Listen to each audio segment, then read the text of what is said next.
ನಮಸ್ಕಾರ ಸ್ನೇಹಿತರೆ, ಇದೊಂದು ಅದ್ಭುತವಾದ ಕತೆ. ಕಠಿಣವಾದ ಮನಸ್ಸನ್ನು ಕೂಡ ಕರಗಿಸುವಂತ ಕತೆ.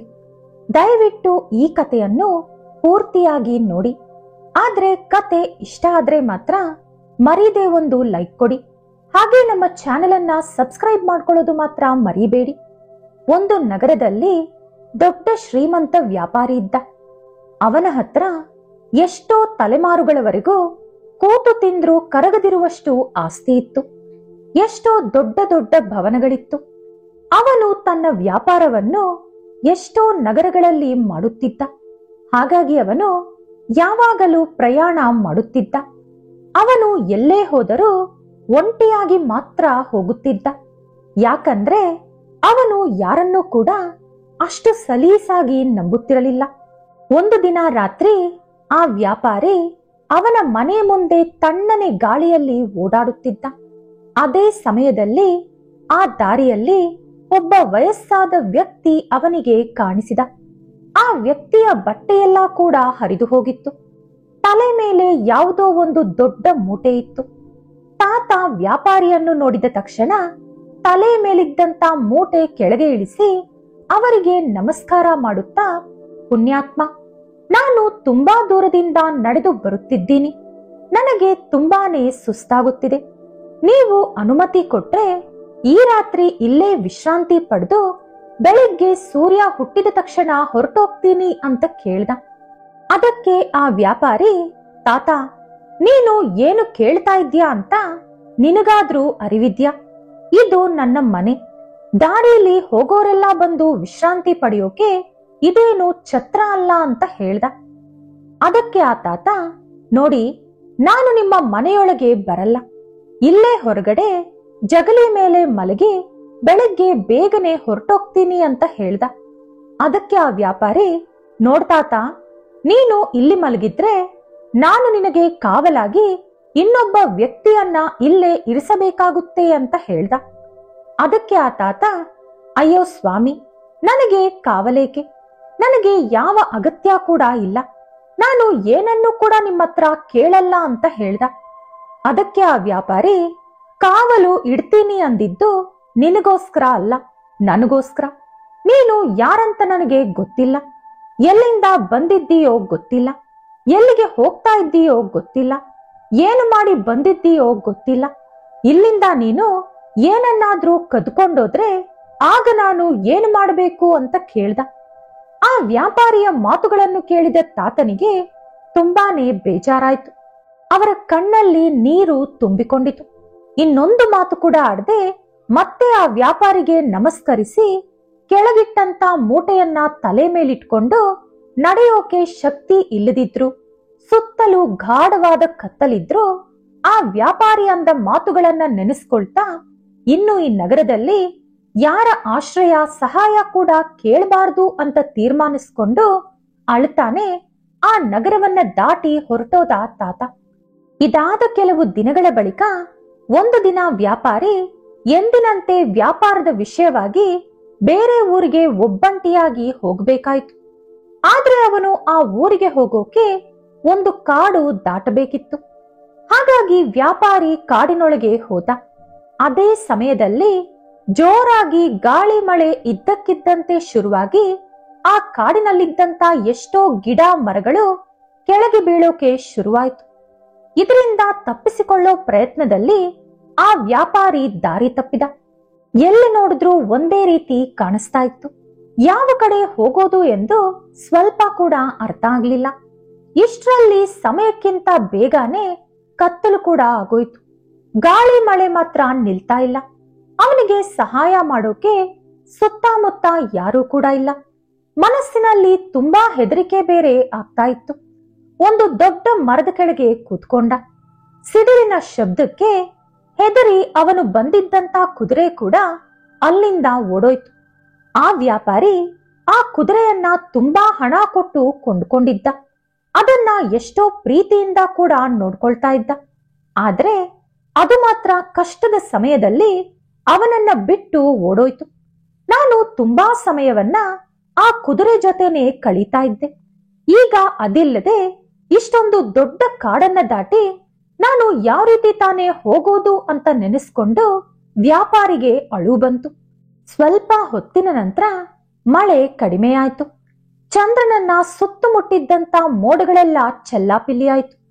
ಚಂದ್ರನ ಕಿರಣಗಳಿಂದ ಸ್ವಲ್ಪ ಬೆಳಕು ಕೂಡ ಬಂತು. ಆ ಬೆಳಕಲ್ಲಿ ಯಾರೋ ಒಬ್ಬ ವ್ಯಕ್ತಿ ನಡೆದು ಬರ್ತಾ ಇರೋದು ಕಾಣಿಸ್ತು. ಅವನನ್ನ ನೋಡಿದ ವ್ಯಾಪಾರಿಗೆ ಇನ್ನಷ್ಟು ಭಯ ಹೆಚ್ಚಾಯ್ತು. ಅಯ್ಯೋ, ಆ ವ್ಯಕ್ತಿ ಏನಾದ್ರೂ ಕಳ್ಳ ಆಗಿದ್ರೆ ಈಗ ನನ್ನ ಹತ್ರ ಇರೋ ಹಣನೆಲ್ಲ ಅವನು ಕದ್ಕೊಂಡು ಹೊರಟೋಗ್ತಾನೆ ಅಂತ ಒಳಗೊಳಗೆ ವ್ಯಾಪಾರಿ ತುಂಬಾನೇ ಭಯ ಪಡ್ತಿದ್ದ. ಆದ್ರೆ ಆ ವ್ಯಕ್ತಿ ವ್ಯಾಪಾರಿ ಹತ್ರ ಬಂದು ಅವನಿಗೆ ನಮಸ್ಕಾರ ಮಾಡ್ದ. ಅದನ್ನ ನೋಡಿದ ವ್ಯಾಪಾರಿಗೆ ಭಯ ಹೊರಟೋಯ್ತು. ಸ್ವಲ್ಪ ಧೈರ್ಯ ಬಂತು. ಆ ವ್ಯಕ್ತಿ ವ್ಯಾಪಾರಿಯನ್ನ, ಸ್ವಾಮಿ ಏನಾಯ್ತು, ಯಾಕೆ ಈ ರೀತಿ ಒಬ್ಬಂಟಿಯಾಗಿ ಕಾಡಲ್ಲಿ ಕುಳಿತಿದ್ದೀರಿ ಅಂತ ಕೇಳ್ದ. ಆಗ ವ್ಯಾಪಾರಿ ನಡೆದ ವಿಷಯ ಎಲ್ಲ ಆ ವ್ಯಕ್ತಿಗೆ ಹೇಳ್ದ. ವ್ಯಾಪಾರಿಯ ಮೇಲೆ ಆ ವ್ಯಕ್ತಿಗೆ ದಯೆ ಬಂತು. ನೀವೇನು ಯೋಚನೆ ಮಾಡಬೇಡಿ, ನನ್ನ ಮನೆ ಈ ಕಾಡಲ್ಲೇ ಇದೆ, ನೀವು ನನ್ನ ಜೊತೆ ಬನ್ನಿ ಅಂತ ಆ ವ್ಯಾಪಾರಿಯನ್ನ ಆ ವ್ಯಕ್ತಿ ಅವನ ಮನೆಗೆ ಕರ್ಕೊಂಡೋದ. ಮನೆ ಆಚೆ ಇರೋ ಒಂದು ಗುಡಿಸಲಲ್ಲಿ ವ್ಯಾಪಾರಿಯನ್ನ ಕೂರಿಸಿ, ಸ್ವಾಮಿ, ನನ್ನದು ತುಂಬಾನೇ ಚಿಕ್ಕ ಮನೆ. ನನ್ನ ಮನೆಯಲ್ಲಿ ನಾನು ಹಾಗೂ ನನ್ನ ವಯಸ್ಸಾದ ತಂದೆ ತಾಯಿ ವಾಸ ಇದ್ದೀವಿ. ಅಲ್ಲಿ ಸ್ವಲ್ಪ ಕೂಡ ಜಾಗ ಇಲ್ಲ. ಹಾಗಾಗಿ ನೀವು ಇಲ್ಲೇ ವಿಶ್ರಾಂತಿ ಪಡೆಯಿರಿ ಅಂತ ಹೇಳ್ದ. ನನ್ನ ಕುದುರೆ ಎಲ್ಲೋ ಓಡೋಯ್ತು. ಅದನ್ನ ಹೇಗಾದ್ರೂ ಹುಡುಕಿ ಕೊಡೋಕೆ ಆಗುತ್ತಾ ಅಂತ ಕೇಳ್ದ ವ್ಯಾಪಾರಿ. ಸ್ವಾಮಿ, ಕುದುರೆ ಬಗ್ಗೆ ಯೋಚನೆ ಬಿಟ್ಬಿಡಿ. ನನಗೆ ಈ ಕಾಡೆಲ್ಲ ಕೂಡ ಚೆನ್ನಾಗಿ ಗೊತ್ತು. ನಾನು ಇಲ್ಲೇ ಹುಟ್ಟಿ ಬೆಳೆದಿರೋದು. ಬೆಳಿಗ್ಗೆ ಆಗೋಷ್ಟ್ರಲ್ಲಿ ನಿಮ್ಮ ಕುದುರೆನ ಹುಡುಕಿ ತರ್ತೀನಿ ಅಂದ ಆ ವ್ಯಕ್ತಿ. ಬಳಿಕ ಒಂದು ಬಟ್ಟಲಲ್ಲಿ ಹಾಲು ತಂದು ವ್ಯಾಪಾರಿಗೆ ಕೊಟ್ಟು, ಸ್ವಾಮಿ, ಇದು ನಮ್ಮ ಮೇಕೆಯ ಹಾಲು, ಇದನ್ನ ಕುಡಿದು ಹೊಟ್ಟೆ ತುಂಬಿಸ್ಕೊಳ್ಳಿ ಅಂದ ಆ ವ್ಯಕ್ತಿ. ನಿನ್ನ ಹತ್ರ ಎಷ್ಟು ಮೇಕೆಗಳಿದೆ ಅಂತ ಕೇಳ್ದ ವ್ಯಾಪಾರಿ. ನಾನು ಅಷ್ಟೊಂದು ದೊಡ್ಡ ಶ್ರೀಮಂತ ಅಲ್ಲ, ನನ್ನ ಹತ್ರ ಕೇವಲ ಒಂದೇ ಒಂದು ಮೇಕೆ ಇದೆ ಅಂದ ಆ ವ್ಯಕ್ತಿ. ಒಂದು ಮೇಕೆ ಕೇವಲ ಇಷ್ಟು ಹಾಲು ಮಾತ್ರ ಕೊಡುತ್ತೆ. ನೀನು ಎಲ್ಲಾ ಹಾಲನ್ನ ನನಗ್ ಕೊಟ್ರೆ ಹೇಗೆ ಅಂತ ಕೇಳ್ದ ವ್ಯಾಪಾರಿ. ಸ್ವಾಮಿ, ನನ್ನ ತಂದೆ ಇವತ್ತು ಆ ಹಾಲನ್ನ ಪೂರ್ತಿಯಾಗಿ ನಮ್ಮ ಅತಿಥಿಗೆ ಕೊಟ್ಟು ಬಿಡು ಅಂದ್ರು. ಹಾಗಾಗಿ ಇವತ್ತು ನಾವು ಹಾಲು ಕುಡಿಯಲ್ಲ ಅಂದ ಆ ವ್ಯಕ್ತಿ. ಆಹಾ, ನೀವು ಸಾಮಾನ್ಯ ಮನುಷ್ಯರಲ್ಲ. ಯಾರೋ ಒಬ್ಬ ಅನಾಮಿಕನನ್ನ ಮನೆಗೆ ತಂದು ಅತಿಥಿ ಅಂತ ಹೇಳಿ ಇಷ್ಟೊಂದು ಸೇವೆ ಮಾಡ್ತಾ ಇದ್ದೀರಿ. ನಿಮ್ಮ ಸಹಾಯ ನಾನೆಂದೂ ಕೂಡ ಮರೆಯಲ್ಲ ಅಂದ ವ್ಯಾಪಾರಿ. ಸ್ವಲ್ಪ ಹೊತ್ತು ಇದೇ ರೀತಿ ಇಬ್ರು ಮಾತಾಡ್ತಾ ಕೂತ್ಕೊಂಡ್ರು. ವ್ಯಾಪಾರಿ ನಿಧಾನವಾಗಿ ನಿದ್ದೆಗೆ ಜಾರ್ದ. ಆದ್ರೆ ಆ ವ್ಯಕ್ತಿ ಮಾತ್ರ ಕೊಟ್ಟ ಮಾತಿನ ಪ್ರಕಾರ ಒಂದು ಕೋಲು ತಗೊಂಡು ವ್ಯಾಪಾರಿಯ ಕುದುರೆಯನ್ನು ಹುಡುಕ್ತಾ ಹೋದ. ರಾತ್ರಿ ಇಡೀ ಕುದುರೆಯನ್ನ ಹುಡುಕಾಡ್ದ. ಇನ್ನೇನು ಬೆಳಗ್ಗೆ ಆಗುತ್ತೆ ಅನ್ನೋವಾಗ ಆ ಕುದುರೆ ಕಾಣಿಸ್ತು. ಅದನ್ನ ತಂದು ಮನೆ ಮುಂದೆ ಕಟ್ಟದ. ಅವನ ತಾಯಿ ಕುದುರೆಗೆ ಹುಲ್ಲನ್ನ ಕೊಟ್ಲು. ಬಳಿಕ ಆ ಕುದುರೆಗೆ ಸ್ನಾನ ಕೂಡ ಮಾಡಿಸಿದ್ಲು. ವ್ಯಾಪಾರಿ ಬೆಳಿಗ್ಗೆ ಎದ್ದು ಹೊರಗಡೆ ಬಂದು ನೋಡಿದ್ರೆ ಎದುರಿಗೆ ಅವನ ಕುದುರೆ ಕಾಣಿಸ್ತು. ಸ್ವಾಮಿ, ನಿಮ್ಮ ಕುದುರೆ ಸಿಕ್ಕಾಯ್ತು, ಇನ್ನು ನೀವು ಚಿಂತೆ ಮಾಡಬೇಡಿ ಅಂದ ಆ ವ್ಯಕ್ತಿ.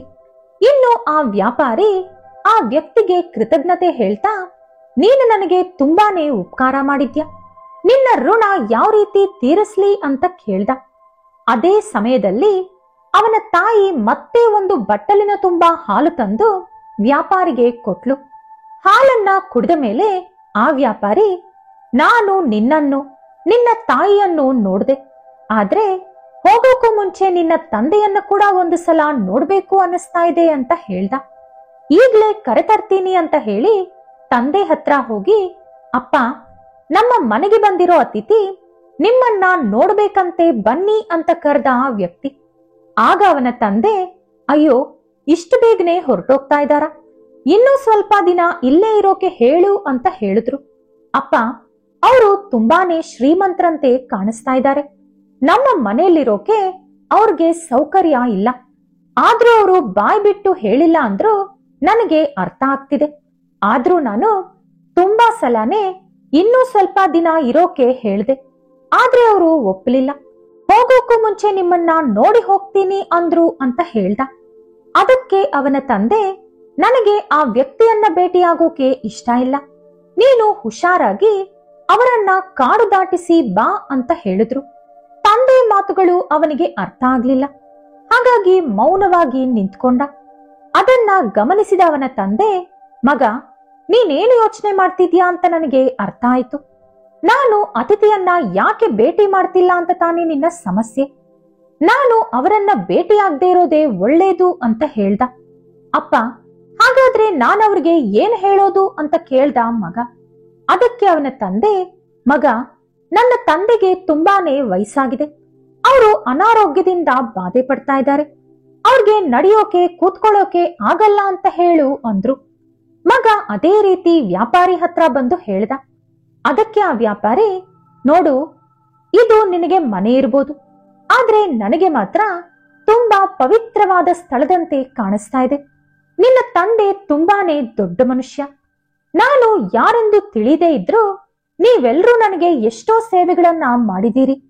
ರಾತ್ರಿ ನಾನು ಆರಾಮಾಗಿ ಮಲಗಿದ್ರೂ ಕೂಡ ನೀನು ಪ್ರಾಣಕ್ಕೂ ಬೆಲೆ ಕೊಡದೆ ನನಗೆ ಕೊಟ್ಟ ಮಾತಿಗೋಸ್ಕರ ರಾತ್ರಿಯೆಲ್ಲ ಈ ಭಯಂಕರ ಕಾಡಲ್ಲಿ ಓಡಾಡಿ ನನ್ನ ಕುದುರೆಯನ್ನ ಹುಡುಕಿ ತಂದಿದ್ಯಾ. ನೀವೆಲ್ಲರೂ ಉಪವಾಸ ಇದ್ದು ಕೂಡ ನನ್ನ ಹೊಟ್ಟೆನ ತುಂಬಿಸಿದೀರಿ. ಹಾಗಿರೋವಾಗ ನಾನು ನಿಮ್ಮ ತಂದೆನ ನೋಡದೆ ಹೋಗೋ ಮಾತೇ ಇಲ್ಲ ಅಂದ ವ್ಯಾಪಾರಿ. ಆ ವ್ಯಕ್ತಿ ಅದೇ ರೀತಿ ವ್ಯಾಪಾರಿ ಹೇಳಿದ ಮಾತುಗಳನ್ನ ತನ್ನ ತಂದೆಗೆ ಬಂದು ಹೇಳ್ದ. ಸರಿ, ಹಾಗಾದ್ರೆ ಅತಿಥಿಯನ್ನ ಇಲ್ಲಿಗೆ ಕರೆದುಕೊಂಡು ಬಾ ಅಂದ ಅವನ ತಂದೆ. ವ್ಯಾಪಾರಿ ಒಳಗೆ ಬಂದ ತಕ್ಷಣ ಆ ವ್ಯಕ್ತಿಯ ತಂದೆ ಯಾರೆಂದು ಕಂಡುಹಿಡಿದ. ನಿಮಗೆ ಈಗಾಗಲೇ ಅರ್ಥ ಆಗಿರ್ಬೋದು, ಆ ವ್ಯಕ್ತಿ ಬೇರೆ ಯಾರೂ ಅಲ್ಲ. ಕೆಲ ದಿನಗಳ ಹಿಂದೆನೆ ಆ ವ್ಯಾಪಾರಿ ಮನೆಗೆ ಬಂದು ಒಂದು ರಾತ್ರಿ ಆಶ್ರಯ ಕೇಳಿದಂತ ತಾತ. ಅವರನ್ನ ನೋಡಿದ ತಕ್ಷಣ ವ್ಯಾಪಾರಿ ಕೈ ಜೋಡಿಸಿ ನಮಸ್ಕರಿಸಿ ಹಿಂದೆ ಅವನು ಮಾಡಿದಂತ ತಪ್ಪಿಗೆ ಹಾಗೂ ಅವಮಾನಕ್ಕೆ ಕ್ಷಮಿಸಿ ಅಂತ ಕೇಳ್ದ. ಆಗ ಆ ತಾತ, ಅಯ್ಯೋ, ನೀವು ಇನ್ನೂ ಅದನ್ನ ನೆನಪಿಟ್ಕೊಂಡಿದ್ದೀರಾ. ನಾನು ಯಾವತ್ತೋ ಮರ್ತೋದೆ. ನೀವು ಈ ರೀತಿ ಬೇಜಾರ್ ಮಾಡ್ಕೊಳ್ತೀರಿ ಅಂತಾನೆ ನಾನು ನಿಮ್ಮ ಮುಂದೆ ಬಂದಿಲ್ಲ ಅಂತ ಹೇಳ್ದ. ಆಗ ಆ ವ್ಯಾಪಾರಿ, ಮಹಾತ್ಮ, ನಿಮ್ಮದು ತುಂಬಾನೇ ಉನ್ನತ ವ್ಯಕ್ತಿತ್ವ. ನಿಮ್ಮಂತ ಉತ್ತಮ ವ್ಯಕ್ತಿಯನ್ನ ನಾನೆಲ್ಲೂ ಕೂಡ ನೋಡಿಲ್ಲ ಅಂತ ಹೇಳಿ ಅವರ ಕಾಲಿನ ಮೇಲೆ ಬಿದ್ದು ಆಶೀರ್ವಾದ ಪಡ್ಕೊಂಡ. ಬಳಿಕ, ಮಹಾತ್ಮ, ನಿಮ್ಮ ಈ ಚಿಕ್ಕ ಗುಡಿಸಲು ನನ್ನ ದೊಡ್ಡ ದೊಡ್ಡ ಭವನಗಳಿಗಿಂತ ತುಂಬಾನೇ ದೊಡ್ಡದು. ಎಲ್ಲದಕ್ಕಿಂತ ಮನುಷ್ಯತ್ವ ತುಂಬಾ ದೊಡ್ಡದು ಅಂತ ನನಗೆ ಇವತ್ತು ಅರ್ಥ ಆಯ್ತು. ಕಷ್ಟದಲ್ಲಿರೋ ವ್ಯಕ್ತಿಗೆ ಸಹಾಯ ಮಾಡಿದ್ರೆ ಆ ವ್ಯಕ್ತಿ ಎಷ್ಟೊಂದು ಸಂತೋಷ ಪಡ್ತಾನೆ ಅಂತ ನಿನ್ನೆ ನಿಮ್ಮ ಮಗ ನನಗೆ ಆಶ್ರಯ ಕೊಟ್ಟಾಗ ಅರ್ಥ ಆಯ್ತು. ಇವತ್ತು ಬೆಳಿಗ್ಗೆ ಎದ್ದ ತಕ್ಷಣ ನನ್ನ ಕುದುರೆಯನ್ನ ನೋಡಿದಾಗ ಅರ್ಥ ಆಯ್ತು. ಹಸಿದಿದ್ದಾಗ ನಿಮ್ಮ ಹೆಂಡತಿ ಹಾಲು ತಂದು ಕೊಟ್ಟಾಗ ನನಗೆ ಅರ್ಥ ಆಯ್ತು. ಅತಿ ಮುಖ್ಯವಾಗಿ ನಾನು ಮಾಡಿದ ತಪ್ಪೇನು, ನಾನು ಬದುಕ್ತಾ ಇರುವಂತ ವಿಧಾನ ಹೇಗಿದೆ ಅಂತ ಈಗ ನಿಮ್ಮನ್ನ ನೋಡಿದ ಮೇಲೆ ಅರ್ಥ ಆಯ್ತು. ನೀವು ಬಡವರಾದ್ರೂ ನಿಮ್ಮ ಮನಸ್ಸು ತುಂಬಾನೇ ದೊಡ್ಡದು. ನಾನು ಶ್ರೀಮಂತ ಆದ್ರೂ ನನ್ನ ಮನಸ್ಸು ತುಂಬಾನೇ ಚಿಕ್ಕದು. ಈ ಸನ್ನಿವೇಶದಿಂದ ನೀವು ನನಗೆ ತುಂಬಾ ಎತ್ತರದಲ್ಲಿ ಕಾಣಿಸ್ತಾ ಇದ್ದೀರಿ. ನೀವು ಆಗಸದಲ್ಲಿದ್ರೆ ನಾನು ಪಾತಾಳದಲ್ಲಿ ಇದ್ದಂತಿದೆ ಅಂದ ವ್ಯಾಪಾರಿ. ನೀವು ಏನನ್ನು ಮನಸ್ಸಲ್ಲಿ ಇಟ್ಕೋಬೇಡಿ.